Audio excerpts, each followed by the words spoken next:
চুল পাকিলে লোকে হয় না বুড়ো, আসল প্রেমের বয়স এই তো শুরু। 25 গেল, 40 গেল, 60 বছরেই ফের যৌবন। What ever. সো আজকে আমি একটা কথা বলি, আমার খুব শখ ছিল যে আমার যে হাজব্যান্ড হবে সে অবভিয়াসলি নটরডেমিয়ান হবে। তো খন্দকার মুশতাক আহমেদ সে একজন নটরডেমিয়ান। মুশতাক, তোমার হুডিটা সবাইকে দেখাও। ও আজকে এই নটরডেমের হুডিটা পরেছে। আচ্ছা, আমরা একটা অন্য প্রশ্নে চলে যাচ্ছি। ওকে, আমরা আজকে আপনাদের সবাইকে ইনভাইট করছি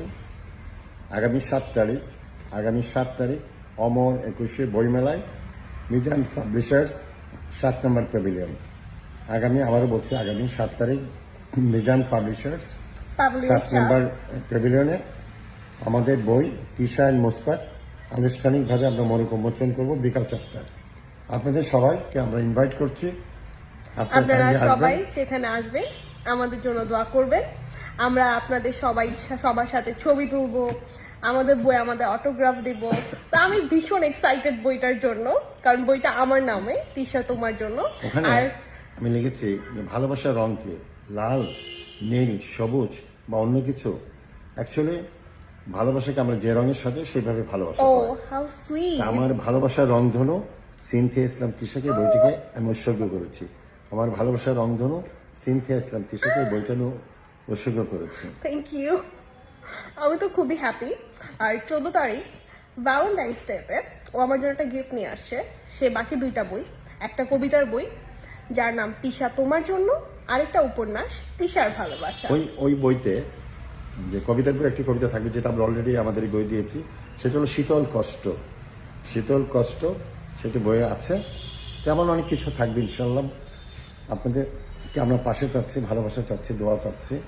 আরেকটি কথাই প্রসঙ্গে বলতে চাই না এই মুহূর্তে, কিন্তু তবু বলছি, বারবার বলতেছে যে তিশা লোভী। সে টাকার জন্য, সে কার টাকার জন্য আসছে?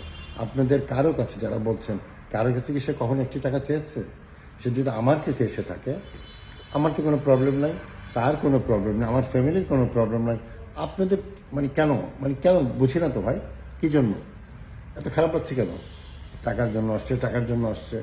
আমরা তো বলি না, খোঁচে একই কথা। ওরা খুঁজে বের করতে যাচ্ছে। আজকে- বলো। আজকে এক ভদ্রলোক, শিক্ষিত ভদ্রলোক, যে মেয়েটা নিজে বলছে টাকার জন্য আসেন, তাকে কি জোর করে বলতে হবে? আমি অনেক আগে একটি বই পড়েছিলাম, আমি কয়েকদিন মতো মনে হচ্ছে, কাদম্বিনী, হ্যাঁ, মরিয়া প্রমাণ করলো সে মারা যায়, আগে মারা যায়নি, তাই না? তা আমার সেই কাহিনীর কথা মনে হচ্ছে। তবে আমি একটা কথা বলি আপনাদেরকে আবারও, আমাদের কোনো সমস্যা নেই, আপনাদের তো সমস্যা হচ্ছে কেন? আর ফেসবুকে অনেকে দেখি ঝড় উঠছে, হ্যাঁ, যে এইটা দেখতে ভালো লাগে না, কিন্তু দেখতে ভালো লাগে বসে থাকে, হ্যাঁ, কখন এটা দিব। একজন আবার লিখছে যে দেখতে ইচ্ছে করে কিন্তু দেখি, পুরোটাই দেখি। আচ্ছা, দেখেন ভালো, আলহামদুলিল্লাহ, কিন্তু আবার কি করে আবার